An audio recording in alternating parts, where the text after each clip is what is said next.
আমাদের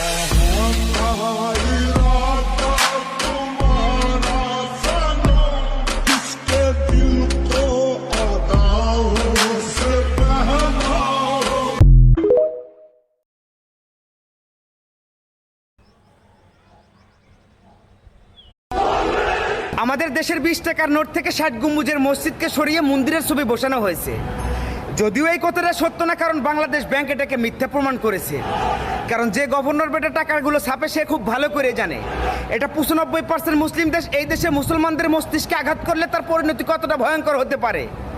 আর যদি এই কথাটা সত্যভাবে প্রমাণিত হয় তাহলে মনে রাখবেন 95% মুসলিম দেশের তৌহিদি জনতা অনেক ভয়ঙ্করভাবে এটার প্রতিবাদ করবে, ঘরে বসে থাকবে না।